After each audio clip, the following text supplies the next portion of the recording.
Salutations, chers frères, chères sœurs de lumière en éternité, et bienvenue à la capsule transitionnelle numéro 27 intitulée La mort représente une continuité indéfectible de survie après le décès. Ainsi, je suis Yvan Poirier en esprit libre. Il me fait plaisir aujourd'hui de vous entretenir sur ce sujet.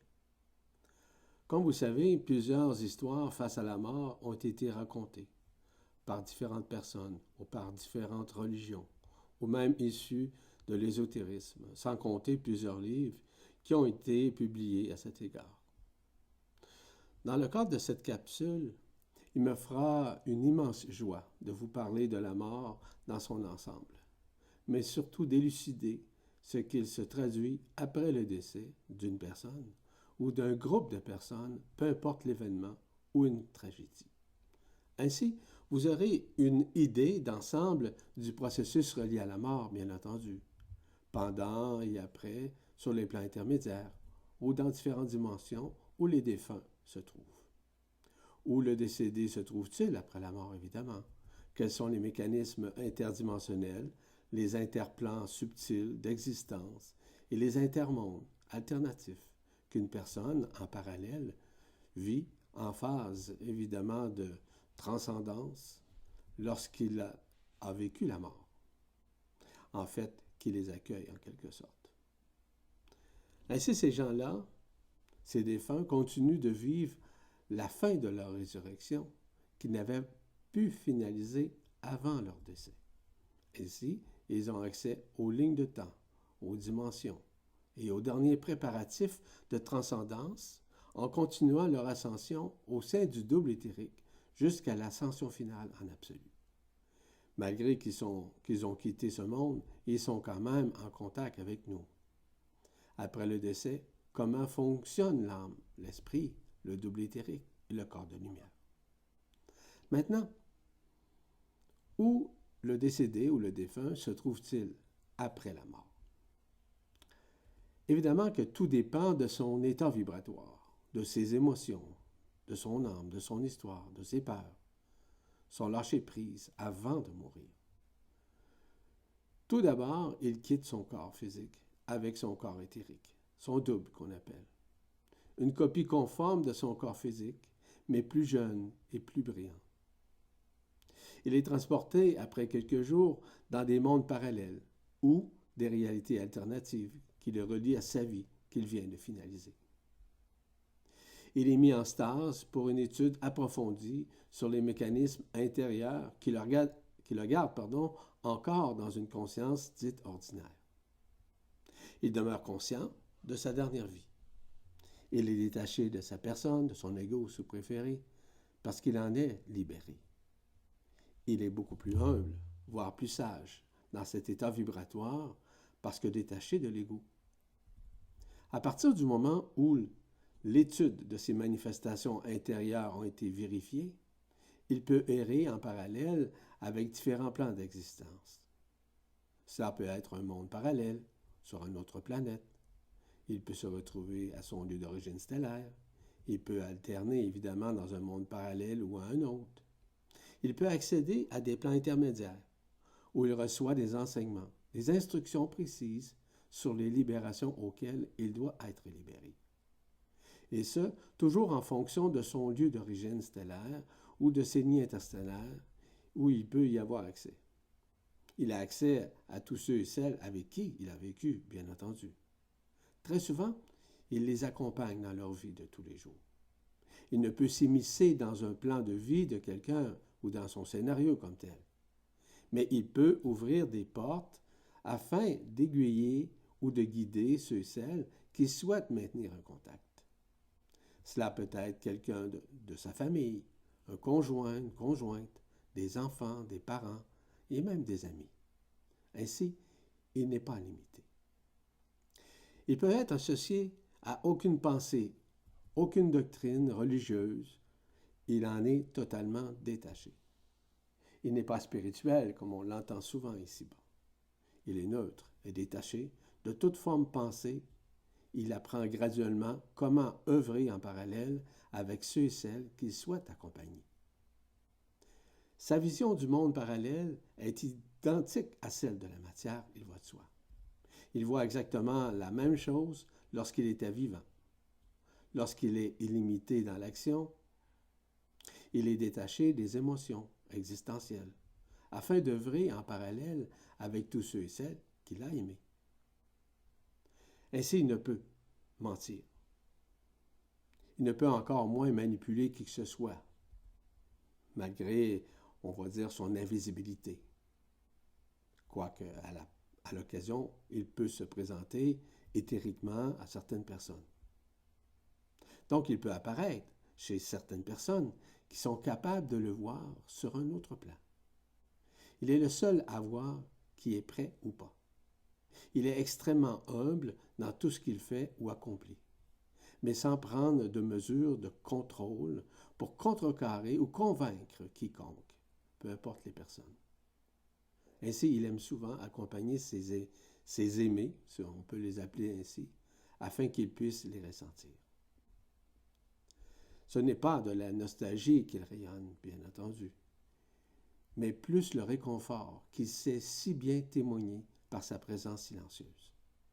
Toutefois, il peut aussi entamer un dialogue avec ses proches. Il peut manifester par télépathie, mais aussi par l'écriture automatique. Il reste toujours le même dans sa façon de s'exprimer, mais il explique des choses de l'au-delà, afin de donner une idée d'ensemble comment cela se passe de l'autre côté du voile. Ainsi, il peut intercéder quand et comme il veut, mais en douceur, et surtout détaché de toute forme émotionnelle. Et ça, afin de faciliter les contacts avec les siens. Il sera toujours démontré de la compassion. Il saura comment prendre les siens en leur témoignant une douceur et une sagesse sans pareil. Les relations avec les siens peuvent durer de longues années, jusqu'au moment où son terme de transcendance avec son corps éthérique sera finalisé. À ce moment-là, il se retirera afin d'atteindre d'autres niveaux vibratoires dans des dimensions supérieures. Malgré cette transcendance, où il se trouve sur des dimensions supérieures, il pourra, à l'occasion, quand même, recontacter les siens. Généralement, ces dimensions sont surtout au niveau de sa vie systémique, avant l'incarnation. Donc, d'une première dimension, qui est le mouvement de la création, et dans d'autres dimensions. Tout ça se manifeste en lui. Il se retrouve dans des dimensions supérieures, sans les nommer, il va de soi, vous comprendrez. Maintenant, quels sont les mécanismes interdimensionnels, les interplans subtils d'existence, ainsi que les intermondes alternatifs qu'une personne en phase de mourir vit avant, pendant et après sa mort? Tous ces plans, tous ces mondes alternatifs sont composés de la même matière atomique et subatomique que notre densité. Sauf que la fréquence, la vibration et la résonance sont plutôt éthérisées que matérialisées, c'est-à-dire éthériques, mais libres de toute densité cristallisée. Ainsi, nous parlons de la troisième dimension unifiée où il peut se retrouver. Si le défunt, le décédé, n'a pas terminé son processus de résurrection avant de mourir, il sera obligé de terminer ce processus avec son corps éthérique et son corps d'éternité sur ces plans. Contrairement au passage ancestral du cordon d'argent, où les décédés se retrouvaient après la mort et qui se trouvaient évidemment dans la matrice astrale, qui n'est plus, évidemment, c'est à partir de maintenant que tous les décédés se retrouvent au sein des mondes interdimensionnels, des plans intermédiaires, des dimensions supérieures, ou même en absolu pour certains et certaines. Il n'y a personne qui les attend et qui les accueille. C'est plutôt l'agencement des énergies, des résonances, de la fluidité de la lumière authentique qui les accueille. Les êtres qui sont sur ces plans sont généralement en stase, afin d'accueillir la lumière authentique qui se déverse en eux, afin de les libérer des dernières traces de l'éphémère. Ils sont présents pour recevoir également des instructions précises sur l'accueil, pas encore intégrées évidemment au niveau du corps des traités. Ils sont dans une période de transcendance où leur singularité du corps d'être-té est détachée de la personnalité qui, je vous rappelle, n'existe plus.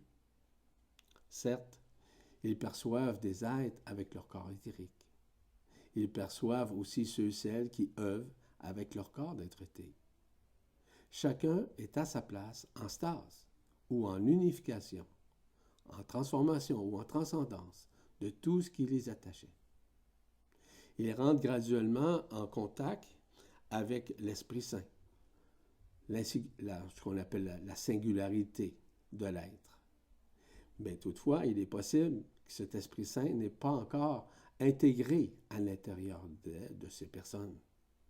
Donc, à un moment donné, cela va se faire à partir du moment où il y a une reconnaissance intérieure et la libération, voire des transcendances qui ont été effectuées auprès de son double éthérique, qui doit également et éventuellement disparaître.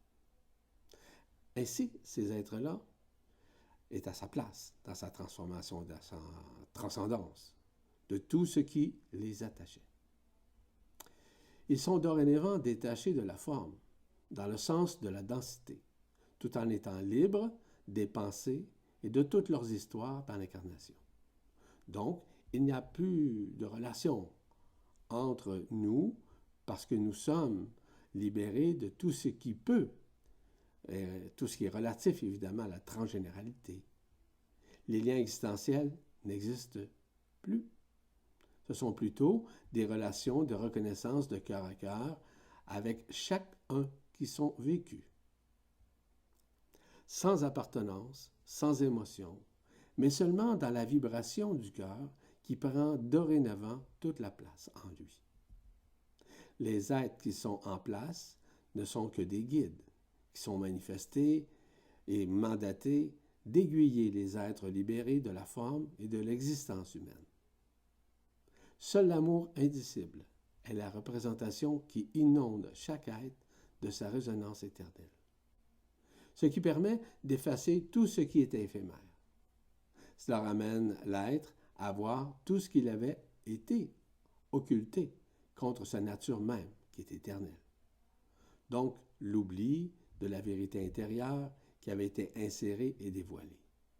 L'accès intégral à la vérité du feu du cœur, ainsi que de l'Esprit Saint, prend toute la place. Est-ce que cette personne décédée est libre de continuer à progresser sur ces plans dimensionnels? Bien entendu. La liberté est totale. Elle n'évolue plus dans le sens de transformation dite physique. Elle vit une transcendance qui les libère de toute couche isolante. Elle vit aussi la préparation à se préparer à se libérer de l'âme, ainsi que de la personne qui n'existe plus. Mais l'âme a un processus de transcendance aussi, de libération, afin qu'elle se retourne vers l'Esprit Saint, dans le but qu'elle soit dissoute, donc libérant la personne de toute son histoire. Il s'agit de changements transpersonnels, où les activités égotiques n'y sont plus, quoiqu'elle doit essentiellement vivre des périodes sans temps, de transcendance, autant en intase qu'en extase. Donc, cette personne a accès à plusieurs plans d'intervention, plans intermédiaires et dimensions supérieures. Elle accède en totalité à leur corps d'être-té, chose qu'elle n'avait pas pu faire avant son décès. Ils sont aussi présents et ils ont accès aux lignes de temps, aux dimensions et la préparation à l'absolu. Comme vous savez, dans les domaines divers de la spiritualité, de la philosophie contemporaine, des doctrines exotériques ainsi qu'ésotériques, ou même à certains niveaux de conscientisation, beaucoup pensent ou déclarent que l'esprit humain, qui est en réalité la vision mentale de l'intellect, serait celle de l'esprit éternel ou de l'Esprit Saint. sans compter que plusieurs pensent aussi que l'âme serait l'apanage de l'Esprit Saint. Évidemment, toutes ces affirmations sont littéralement inexactes et remplies d'interprétations erronées. Il ne faut surtout pas mêler l'esprit humain ou l'âme comme étant l'Esprit Saint. L'éternité de l'Esprit, qui est plutôt à la base de la création et non à la base d'une vie dichotomisée et une vie remplie, on pourra dire, d'illusions.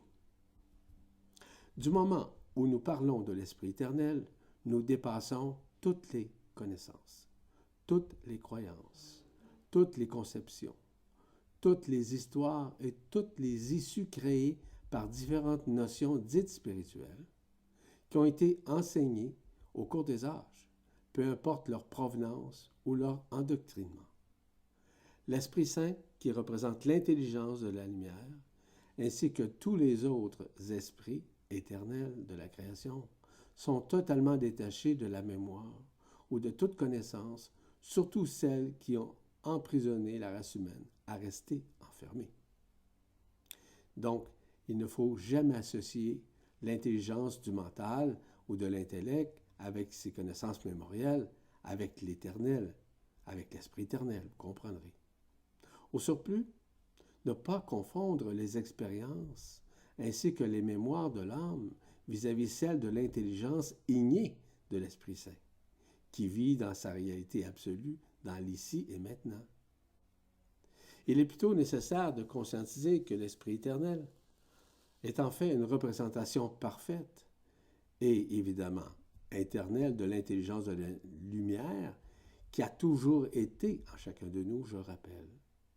Ainsi, l'intelligence de l'esprit, c'est celle de l'intelligence du cœur vibral, qui ne peut être intellectualisée, analysée, rationalisée ou expliquée, soit par des notions dites humaines, issues de ses références mémorielles, qui sont inscrites dans son mental et dans son ego, ainsi que dans son cervelet, qui maintient toutes ces mémoires incarnationnelles enregistrées depuis des éons.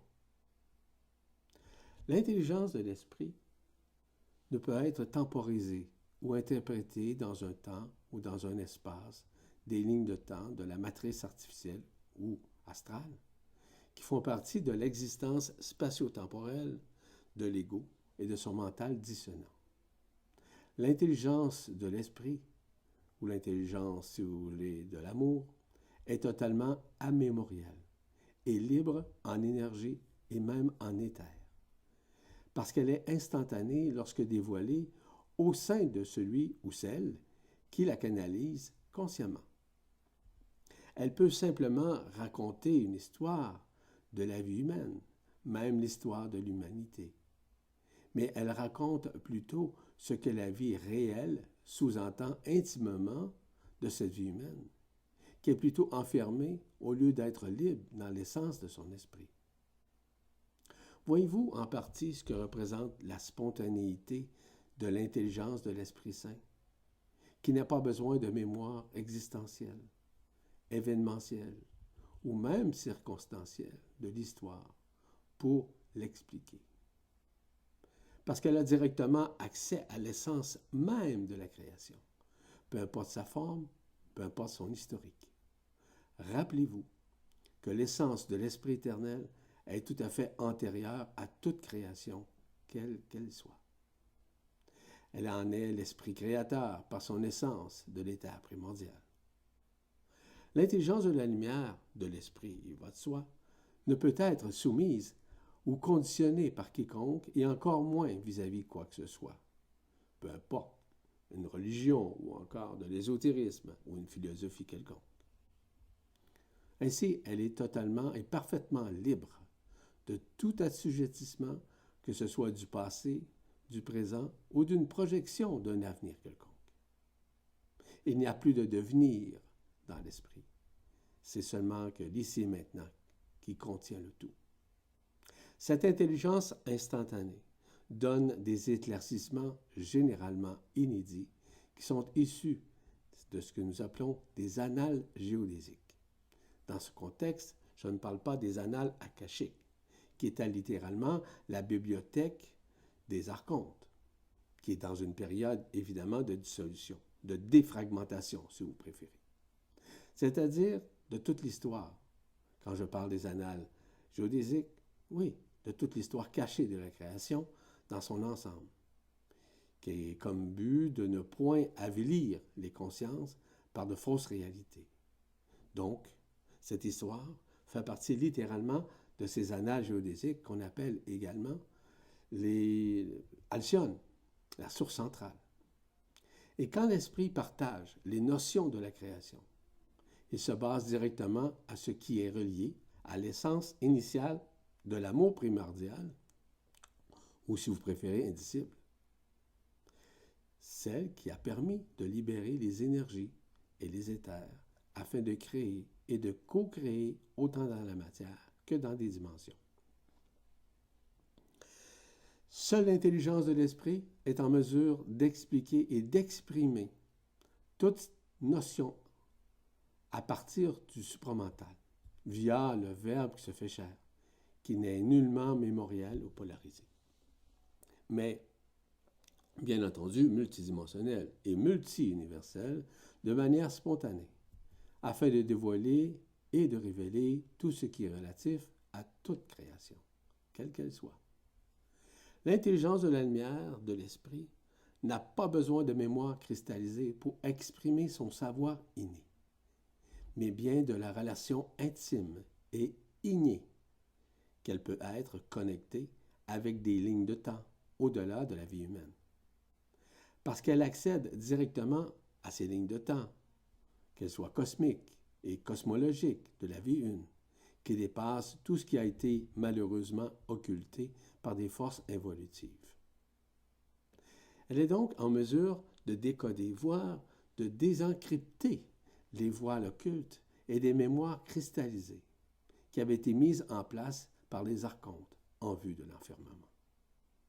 Donc, l'intelligence de la lumière de l'Esprit Saint possède en elle la capacité, même au-delà du supramental, de déchirer les voiles de ses mémoires créatrices et d'en expliquer leurs données atomiques et subatomiques qui nous sont de plus en plus révélées depuis déjà quelques années, comme vous savez. Ces voiles étaient relatives à la manifestation des lignes de prédation, ainsi que des franges d'interférence emmagasinées dans l'atmosphère, telles par exemple la magnétosphère, l'héliosphère, la ionosphère, ainsi que la noosphère, qui étaient en somme les voies occultes et subtiles qui maintenaient cette science de l'esprit dans l'enfermement.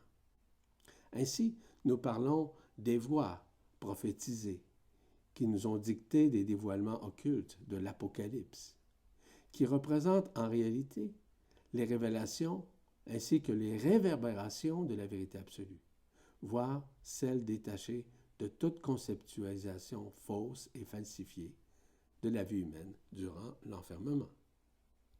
C'est ainsi que nous pouvons tous et toutes accéder à l'intelligence de l'Esprit Saint, à l'intelligence de la lumière authentique, en se connectant à l'Esprit Saint, mais à l'esprit de la matrice ainsi que de la conscience christique, qui est évidemment basée sur Alcyone, à la source principale.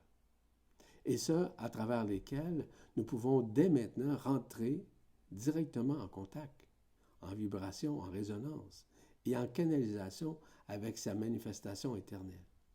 Ici, il ne s'agit pas d'une canalisation dite où la conscience est suspendue, mais bien une conscience, qui s'exprime à travers l'Esprit Saint, mais en direct, sans limitation.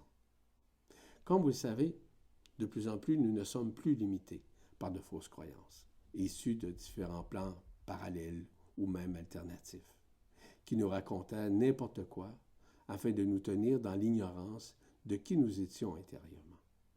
Qui plus est, lorsque l'intelligence de la lumière, voire de l'Esprit Saint, exprime la vérité, il le fait en toute humilité. Une certitude et une évidence spontanée qui ne peut être contestée par ceux et celles qui la conscientisent avec la vibration du cœur lorsque témoignés. Ces personnes ne connaissent pas leurs notions et les conceptions mémoriales ou même spiritualisées de leur vie humaine, mais se reconnaissent en réalisant qu'elles le savent déjà, tout cela, au fond de leur cœur. Donc, elles ne peuvent nier ou réfuter parce qu'elles reconnaissent en elles que ces vérités étaient déjà profondément inscrites dans leur cœur du cœur. Les décédés sont-ils non présents pour nous accompagner? Sont-ils présents? Ben oui, certainement. Ils sont en partie présents de leurs proches dans différentes situations. Ils sont détachés des émotions, je le rappelle, ainsi que de leur ego. Ils sont eux-mêmes en instantanéité avec l'Esprit Saint. Ce qui fait en sorte que l'âme est en train de vivre sa dissolution, afin d'entrer en communion avec le feu igné de l'Esprit qui dévore l'existence de l'âme. Après le décès, comment fonctionne l'âme, l'esprit, le double éthérique et le corps de lumière? Bon, le corps éthérique est une énergie vitale qui prend la même forme que le plan physique de la personne dans son existence, sauf qu'il est plus jeune en apparence. C'est ainsi que le feu igné vient dissoudre ce plan éthérico-vital. C'est quoi juste le feu igné qui s'exerce en vue de dissoudre le corps éthérique?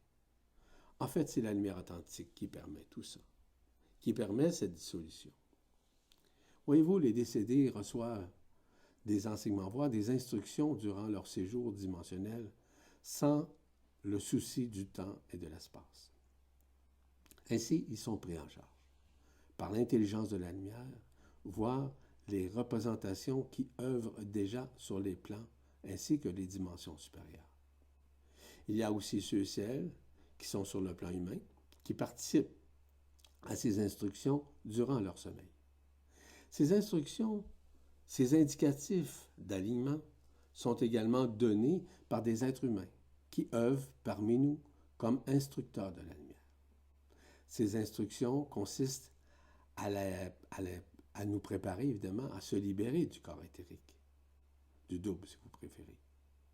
Et ça, à intégrer graduellement leur corps d'être-té. Ainsi, à les préparer à se libérer de toute couche isolante de leur histoire incarnationnelle. Ce sont les dernières leçons qu'ils reçoivent afin de les libérer de l'éphémère, de terminer les derniers processus de résurrection et va de soi, de pouvoir observer ce qu'ils sont au-delà des plans, au-delà même des dimensions. Ils peuvent ainsi observer ce qui se passe de l'autre côté du trou noir, le point zéro qui fait partie justement du corps vibral. Tout ça dans l'objectif de les préparer à renouer et à retourner en absolu, en éternité. Ce sont les dernières phases, voire les dernières étapes, qui leur certifiera le retour à l'éternité que nous appelons l'ascension finale. Ces êtres-là peuvent maintenir ce contact télépathique, mais aussi un contact télépsychique et même téléamique avec un décédé. C'est-à-dire que le décédé peut rentrer en contact télépathique, télépsychique et téléamique. Peu importe. En somme, tout est possible. Il est essentiel d'avoir l'état ou l'esprit dans un état vibratoire afin d'entrer en contact et en communion avec le décédé. Il est aussi important d'être détaché de l'histoire de la personne décédée, c'est-à-dire ne pas rentrer dans ses réminiscences ou dans le vécu de ce personnage. Il s'agit d'être détaché de la nostalgie et des émotions qui vous reliaient ou qui reliaient la personne qui rentre en contact télépathique avec eux, afin d'avoir le cœur ouvert à l'entendre, peu importe de le voir même, ou le percevoir, ou même de le ressentir, ou même de la sentir. Et là, il y a un constat qui se fait. On ressent la présence dans des situations même inattendues. Il ne s'agit pas d'essayer d'entrer avec ces êtres-là, avec la personne, avec l'ego, bien entendu. mais tout ça se passe naturellement. En fait, la personne qui est en mesure de rentrer en contact télépathique peut manifester directement son écran de sa conscience sur des plans intermédiaires, de même structure que notre plan ici, où nous vivons. Ce personnage qui fait ça doit demeurer toujours alerte, humble, transparent et authentique. Il doit nécessairement se réjouir de sa présence, donc de sentir la joie d'entrer en relation avec le défunt. On ne peut pas jouer des jeux de personnalité avec le décédé. Quand cette attitude apparaît, il a tendance à s'éloigner au lieu de se rapprocher. Jamais il va influencer concrètement votre plan, c'est-à-dire le décédé. Il va plutôt, dis-je bien, vous ouvrir des portes sans vous y obliger, afin de vous aiguiller. Ainsi, son amour qu'il déploie n'est presque pas connu ici-bas. Il n'a aucun objectif de vous influencer, mais bien de vous aider à vous aligner. Ainsi, la personne qui canalise a l'impression qu'il est là, avec ce personnage, qui est décédé. Mais il y a une espèce de mur illusoire qui vous sépare. Mais il est définitivement là, on pourrait dire ce mur. Il peut vous donner des signes de sa présence, comme par l'entremise d'un oiseau, par exemple, d'un animal, d'une compagnie quelconque. Il peut également, par l'entremise d'un des éléments de la nature, dont l'air, l'eau, le feu, la terre ou l'éther, pouvoir se manifester. Vous savez, un vent violent qui vient vous chercher, un cours d'eau qui vous fait miroiter, un feu, par exemple, de foyer ou un feu, peu importe, un feu de camp, où il y a quelque chose qui se présente, peu importe. Automatiquement, vous pensez à lui, qui tente d'attirer votre attention. Vous n'êtes pas obligé d'entrer en méditation, en canalisation, etc. Vous devez être tranquille, sans bruit ou son, donc dans le silence pour l'accueillir. Il n'est pas sympathique, mais plutôt empathique avec vous. La nature, en forêt, un lieu de silence qui peut se manifester, il peut aussi se manifester durant vos rêves éveillés ou en sommeil profond. Ne demandez jamais rien à un décédé. Il sait déjà ce que vous voulez. Vous n'avez pas à exprimer des espoirs, des pensées projectionnelles. Les pensées sont plutôt émissives ou créatives ou introjectionnelles, qui est du passage du dehors ou extérieur au dedans, qui est à l'opposé, dis-je bien, des projections issues de l'extérieur, donc détachées de toute forme d'attente ou d'émotion. Lorsque vous pensez, il vous entend. Il se connecte à vous. Dorénavant, il vous sait au-delà de ce que vous connaissez. Il s'attend à ce que vous mainteniez votre cœur ouvert, rempli de joie, de paisibilité ou même de sérénité. Et ce, afin de pouvoir communier en tout amour avec vous. Donc, il n'est aucunement spirituel, d'aucune façon. Il est, lui, au-delà de la personne, de son ego ou de son histoire. Ainsi, il n'a pas besoin que vous lui demandiez quoi que ce soit. Il sait quoi faire pour vous accompagner, pour vous aiguiller. N'ayez surtout pas d'attente à son égard. Il est là quand c'est le moment. Et dans des moments inattendus, évidemment. Mais vous devez essentiellement vous attendre à tout. Il va vous faire faire des expériences que vous ne pourrez oublier. Ce seront plutôt des évidences que vous ne pourrez d'aucunement réfuter ou nier. Démontrez jamais de l'amertume ou une déception si votre contact n'arrive pas. En fait, c'est un test, afin de ne pas vous attacher à sa présence. Il est là, mais pas comme vous le voulez et quand vous le voulez. Il n'est pas mort, comme on entend, mais bien vivant sur d'autres plans et sur d'autres dimensions à la fois. À chaque moment où vous pensez à lui, il sera spontanément présent avec vous, peu importe ce que vous vivez. Peu importe ce que vous constaterez, que votre mental va nécessairement se taire. Vos mémoires, vos émotions vont se taire également. Et ce, dès l'instant où vous penserez, il sera systémiquement à vos côtés. Il est donc important d'être détaché de toute attente. Ainsi, il sera là au bon moment et au moment parfait, et au moment où vous allez vous en attendre le moins. C'est ce que j'avais à vous signaler, grosso modo, face justement aux décédés, aux défunts qui vous accompagnent. Je vous invite à vous inscrire au prochain séminaire intitulé « Comment se déploie l'autonomie quantique de l'Esprit Saint ». Donc, je vais parler nécessairement de cette neutralité de l'Esprit Saint. Je vais parler justement du déploiement de l'intelligence de la lumière à travers cet Esprit Saint. Comment fonctionne l'autonomie quantique? Que représente évidemment l'absorption, l'autonomie quantique à l'intérieur de soi? Mais que signifie évidemment le pardon quantique? Si toutefois vous souhaitez obtenir plus de détails sur le phénomène de la mort, vous pouvez acheter le séminaire sur la presse galactique via la page d'accueil, qui est disponible présentement à un prix quand même relativement bas. Le titre de ce séminaire, « Que se passe-t-il après le décès d'une personne ?»